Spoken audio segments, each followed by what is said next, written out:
In our last tutorial, we made a game, which is a Labyrinth style game, and it's just one screen large. You want to avoid these, and you want to hit that, and it moves you on to the next scene. In level 2, we're going to do several things. First of all, we're going to change the size of the scene itself. So we're going to go back over here to Home, looking at Scenes, looking at level 2 scene.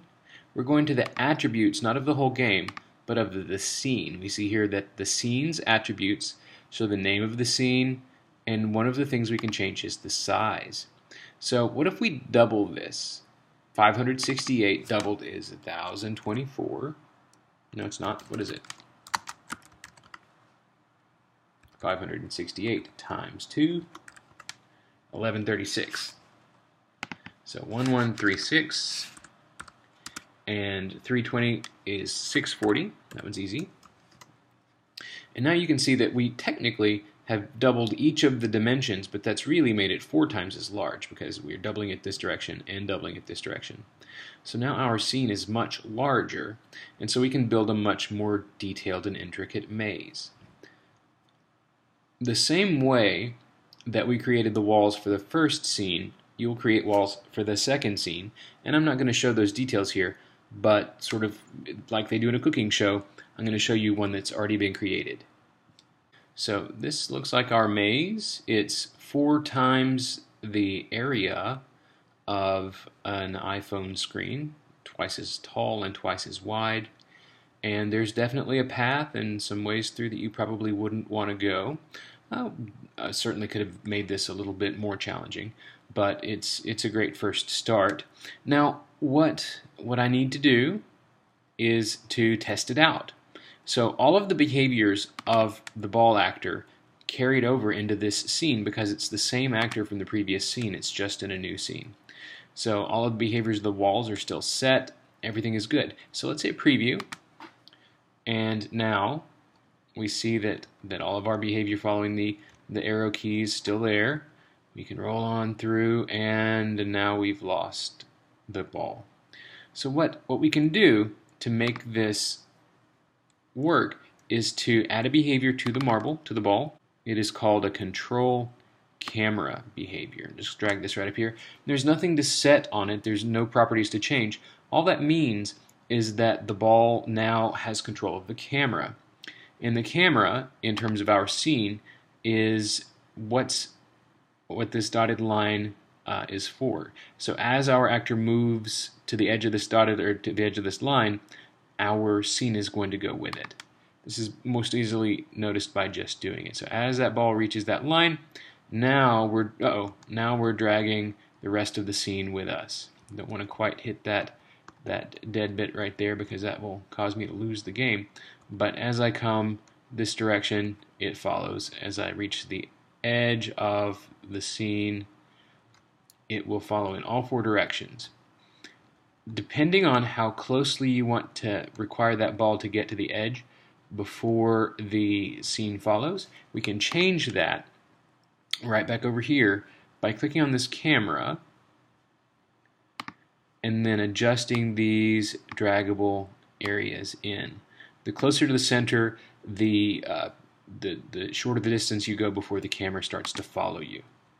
So now the marble doesn't go very far at all before the camera starts to follow. So we can see what's ahead in our way. I'm going to bring that in a little bit more. Touch the camera. Bring that in some more. See how playable that is. Alright, so I need to get around this, and I wonder if it's even possible or if I've made an unplayable game. So let's go over here, scoot that thing up in the corner some more. Definitely don't want to leave your game in a state that's unwinnable.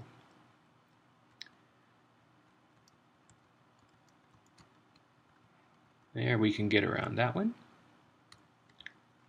And this might be a time that I'd let someone try to play my game.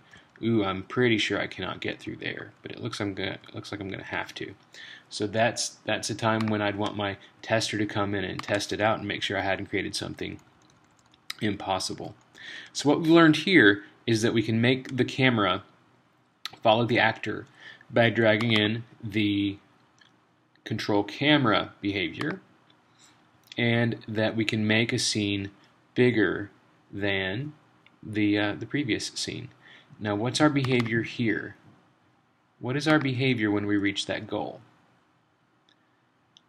I'm going to cheat a little bit and actually start our actor over here so that when we start this thing, we're near the goal.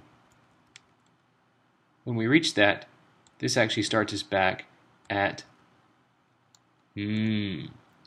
this level. So maybe we need a different goal if we're going to go on to level 3. Let's go to scenes. Scenes. Let's make a level 3 using our plus sign.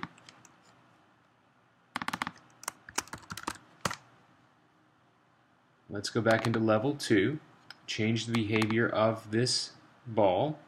Now what's the difference? These are the behaviors for this instance.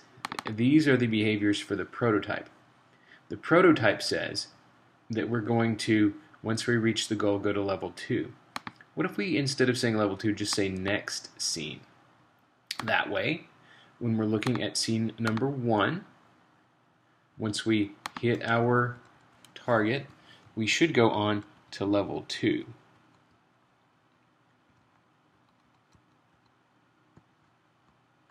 Home free. Hit that. We've gone on to level 2. This should now take us on to level 3. And level 3, as you recall, is a black screen because we haven't added anything to it. So that's great. We don't have to have an extra actor. We just go into the next scene. And you could make walls that open and close based on whether you've activated a switch. You can add, so let's add some sound. So on this marble, I think one of the things we want to do is to play a sound. And this is going to happen just as we start. And the sound we're going to play is that one right there. I don't know what that sounds like, but we'll find out. And we want to make it loop. So let's hit preview and some scary sounds. And that sound just loops on through. When I die, it starts over. Maybe I don't like that sound. I might change it to one of these other sounds. It's a little less ominous. You could have a different sound for each level. You could have a different color scheme for each level. There are a lot of things you could do. You could keep score, as I mentioned, and once your lives are down to 0, then you have to start the whole game over. And when you're resetting the scene, then you might gain a life or something like that. So you can take this labyrinth idea many directions, but this is enough to get you started. So good luck.